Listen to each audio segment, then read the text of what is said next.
नमस्कार दोस्तों, Sonis vision legal channel में आपका स्वागत है। आज मैं आपसे बात करूंगा कौन से टाइप की लीगल एंटिटी आपको रखनी चाहिए। काफ़ी सारे लोगों ने कमेंट सेक्शन के अंदर मेरे से क्वेश्चन पूछा कि सर हम बहुत तरह के बिजनेस रन कर रहे हैं, बिजनेस को चालू करना चाह रहे हैं, बट हम कंफ्यूज है लीगल एंटिटी क्या चूज़ करें। LLP चूज़ करें, प्राइवेट लिमिटेड करें, सोल प्रोप्राइटरशिप करें, अनरजिस्टर्ड पार्टनरशिप करें, ट्रस्ट बनाएं, कैसे बिजनेस को ऑपरेट करें, कैश फ्लो को मैनेज कैसे करें, टैक्सेशन को मैनेज कैसे करें। तो ये वीडियो उन बिजनेस ओनर के लिए जो पैसे कमाना चाहते हैं, टैक्स भी भरना चाहते हैं, रिस्क फ्री रहना चाहते हैं, बट एंटिटी के अंदर कंफ्यूज्ड है। सबसे पहला टाइप आता है वो है सोल प्रोप्राइटरशिप। अब देखो इसके अंदर क्या होता है, अगर आपको 2 करोड़ से ऊपर का बिजनेस नहीं करना है, एक साल में लोन नहीं लेना, रिस्क नहीं लेनी है, तो सोल प्रोप्राइटरशिप सबसे बेस्ट है। इसके अंदर GST, MSME सब आपके पैन कार्ड के ऊपर आएगा, इस चीज़ का ध्यान रखना। ITR आपका पर्सनल फाइल होगा। जब आप GST लोगे, MSME लोगे, तो आपका जो पैन कार्ड है वो यूज़ होगा, उसका करंट अकाउंट ओपन हो जाएगा। बट हाँ, अगर आपने ये सेविंग अकाउंट से सारी ट्रांजैक्शन कर दिया, 10 लाख से ऊपर की ट्रांजैक्शन होगी, तो बैंक रिपोर्ट देता है RBI को, RBI रिपोर्ट करता है इनकम टैक्स को, तो वहाँ से फिर भैया प्रॉब्लम हो जाएगी। इनकम टैक्स वाले क्वेश्चन पूछते हैं, तो हमेशा 10 लाख के ऊपर की ट्रांजैक्शन के लिए करंट अकाउंट ओपन करवा लेना। इसको कोई नोट डाउन करके रख लो, नहीं तो बाद में प्रॉब्लम आती है। अब सोल प्रोप्राइटरशिप बेस्ट कब है यार? जब मैं डिजाइनर हूँ, इंडिविजुअल काम कर रहा हूँ, मुझे हायरिंग नहीं करनी है, बड़ी टीम नहीं चाहिए, रिस्क नहीं चाहिए, फ्री रहना है, मस्त रहना है, तो सोल प्रोप्राइटरशिप सबसे बेस्ट रहती है। फिर आता है पार्टनरशिप फर्म। ये रजिस्टर्ड होती है, अनरजिस्टर्ड होती है। आपको यूज करना है अनरजिस्टर्ड पार्टनरशिप फर्म। आप देखो अनरजिस्टर्ड पार्टनरशिप फर्म में नुकसान क्या है? एक तो कोई डिस्प्यूट हो गया, प्रॉब्लम हो गई, तो लीगल शील्ड नहीं है, आपकी पर्सनल प्रॉपर्टी भी अटैच हो सकती है, तो बड़ा रिस्क नहीं लेना है अनरजिस्टर्ड पार्टनरशिप फर्म के अंदर। अब इसके अंदर क्या 30% का टैक्स का स्लैब होता है। लेट सपोज आप 2 पार्टनर हो, A और B, 5 करोड़ का धंधा करा, 2 करोड़ का उसमें प्रॉफिट करा, 30% का आपने टैक्स भर दिया 2 करोड़ पे, जो लगभग 70-80 लाख रुपए तक आपका टैक्स चला जाएगा। 30% 60 लाख रुपए होता है, बट सेस फैस मिला के आप 70 लाख पकड़ लो। आपको 1 करोड़ 30 लाख रुपए शुद्ध पैसा बच गया, उसको आधा आधा बांट लो दोनों के बीच में और घर ले जाओ सेविंग अकाउंट में, कोई टैक्स नहीं देना, छुट्टी फ्री। कई लोग इसको भी प्रेफर करते हैं कि भैया 1 करोड़ का प्रॉफिट करा, 35% तक टैक्स बढ़ दिया, 65 लाख रुपए बचा, घर लेके चले गए, सो गए साल में। तो ये चीज़ भी आप कर सकते हो। सेविंग अकाउंट में शुद्ध 65 लाख रुपए आपके आएगा। अब होता है LLP, limited liability partnership firm. इसके अंदर भी सेम चीज़ है, बस लीगल शील्ड मिल जाती है, IMC के ऊपर ये लिस्ट हो जाता है। अब इसके अंदर क्या है, 30% टैक्स है।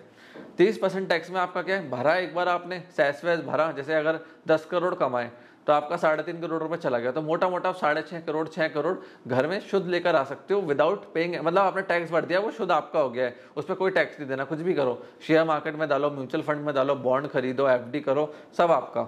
बट हाँ, LLP में एक रेस्ट्रिक्शन है, वो क्या मैं आपको बताता हूँ। 6 लाख रुपीस तक आप 6 लाख रुपीस का 90% एक पार्टनर अपनी सैलरी निकाल सकता है। मतलब मोटा मोटा मैं कहूँ तो आप 5,40,000 रुपये तक अपनी सैलरी निकाल सकते हो LLP से। उससे ज़्यादा मत निकालना, उससे ज़्यादा निकालोगे तो डिडक्शन नहीं मिलता है, डिडक्शन में प्रॉब्लम आती है, फिर वापस वो प्रॉफिट्स के अंदर एडबैक हो जाता है। तो नॉर्मली लोग क्या करते हैं, 5-6 लाख रुपये की अपना पार्टनर ने सैलरी दिखाई, उस पर 10% TDS कट जाता है 194T के अंदर।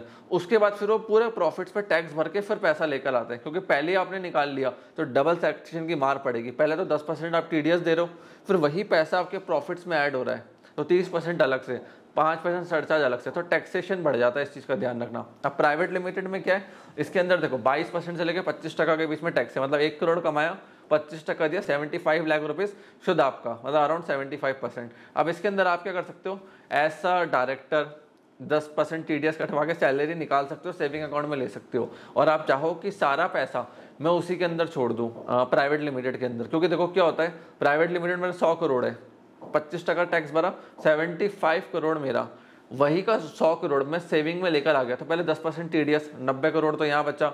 उसके बाद 30% मुझे और देना है सरकार को, क्योंकि मेरी इनकम 12 लाख से एक्सीड कर रही है, तो वहाँ 30%, फिर 3% का सरचार्ज, तो मोटा मोटा 42% तक टैक्स चला जाता है। इसलिए मोस्ट ऑफ द लोग जो प्राइवेट लिमिटेड चला रहे हैं, 100% ओनरशिप खुद की रखते हैं, उसी में प्रॉफिट करा और उसी के प्रॉफिट में से टैक्स भर दिया, और बाकी जो टैक्स का बचा हुआ पैसा एक सेपरेट बैंक अकाउंट बनाया, उसमें जाके सेव कर दिया कि भाई टैक्स फ्री पैसा है हमारा। उसमें से फिर वो खर्चे करते रहते हैं, या उसको पड़े रहने देते हैं, जमा होने देते हैं, और जो बाकी मनी है उसमें से खर्चे करते रहते हैं, बिजनेस चलाते रहते हैं, उसको बिजनेस एंटिटी के लिए छोड़ देते हैं।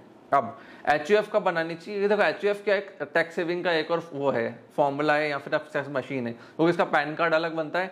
12 लाख तक की आपकी इसमें सेविंग हो जाती है साल की विदाउट एनी टैक्स। उसके ऊपर जाओगे फिर आप स्लैब में आ जाओगे, फिर आपको टैक्स भरना पड़ेगा। तो एच के अंदर लोग बिजनेस जनरली नहीं डालते हैं, कुछ लोग डालते भी हैं, बट वो सिर्फ उसको टैक्स सेविंग के लिए यूज़ करते हैं कि एक अलग कहते हैं ना प्रॉपर्टी का रेंटल इनकम आ रही है, कोई दूसरा बिजनेस चल रहा है, LIC के कमीशन आ रहे हैं, सब एच के अकाउंट में आने दो। अब कई लोग प्राइवेट ट्रस्ट की भी बात करते हैं। प्राइवेट ट्रस्ट देखो क्या होता है, उसमें आपको टैक्स देना पड़ता है कि देखो प्राइवेट ट्रस्ट में क्या होता है, आपको टैक्स भरना पड़ेगा। चैरिटेबल ट्रस्ट में टैक्स नहीं भरना पड़ेगा। तो मोस्ट ऑफ द लोग क्या करते हैं, प्राइवेट लिमिटेड चला रहे हैं, LLP चला रहे हैं, ट्रस्ट को सेपरेट बना लिया, क्योंकि मेरे पर्सनल अकाउंट में 50 करोड़ है, ट्रस्ट में 100 करोड़ मैंने अलग कर दिए, कंपनीज में अलग है। कल कोई कंपनीज डूब गई, क्योंकि बिजनेस तो रिस्की होता है, कभी ED आ गया, कभी GST आ गया, कभी इनकम टैक्स आ गया, कभी लिटिगेशन आ गया, कभी बाई चांस बिजनेस डूब गया। और बिजनेस पे एक शील्ड मिलती है आपको प्राइवेट लिमिटेड और LLP पे, अगर वो शील्ड ब्रेक हो गई, इनकम टैक्स GST आपके पर्सनल असेट्स में घुस गए, फिर भी आपको एक थर्ड लेयर की शील्ड मिलती है ट्रस्ट के अंदर। तो एटलीस्ट यह आपको पैसों की दिक्कत नहीं आएगी। मैंने 3 लेयर शील्ड बना दी, समझाता हूँ कैसे। प्राइवेट लिमिटेड और LLP चल रही थी, कल डिस्प्यूट हुआ, केस हुआ, GST ED वाले आ गए, तो कंपनी पर रेड मारेंगे, कंपनी की असेट सीज करेंगे। कॉर्पोरेट व्हील होती है, शील्ड होती है कि भैया मैंने पर्सनली कुछ नहीं करा, जो करा कंपनी ने करा है। कल को वो ब्रेक कर दें कि भैया आप तो डायरेक्टर थे, आपने जानबूझ के कंपनी को यूज़ करते हुए फ्रॉड करा है, जैसे विजय माल्या केस में हुआ था, तो हम आपकी पर्सनल असेट भी सीज करेंगे। तो ये फर्स्ट शील्ड टूट गई। अब सेकंड शील्ड आपके पास क्या है, ट्रस्ट की, कि भाई मेरे पास तो 50 करोड़ ही ले जाओ, ट्रस्ट में आपने बाकी के 100-200 करोड़ छोड़ दिया एक्स्ट्रा में, तो वहाँ पे एक सेकंड शील्ड आपको मिल जाती है कि भाई ये तो separate legal entity family trust है, इसको आप कैसे छेड़ रहे हो। तो यहाँ से लोग ऐसे डाइवर्सिफाई करते हैं, जो अमीर लोग होते हैं ना, वो ऐसे स्ट्रक्चर्स को क्रिएट करते हैं और राइट स्ट्रक्चर के ऊपर फोकस करते हैं, ताकि वो स्केल कर पाएँ, प्रॉफिट्स बचा पाएँ और धंधे को बड़ा बना पाएँ। अगर आपको देखो लोन लेना है, स्केल अप करना है, पार्टनर्स चाहिए, मल्टीपल इन्वेस्टर्स चाहिए, तो प्राइवेट लिमिटेड सबसे बढ़िया है। और साथ में उसके अंदर, और अगर आपको है कि भाई खुद ही चलाना है, खुद ही करना, तो LLP बेस्ट है। सैलरी निकाल के अलग कर दो, सेविंग में एक प्रोटेक्शन मिल जाएगी, ट्रस्ट अलग बना दो तो और प्रोटेक्शन मिल जाएगी।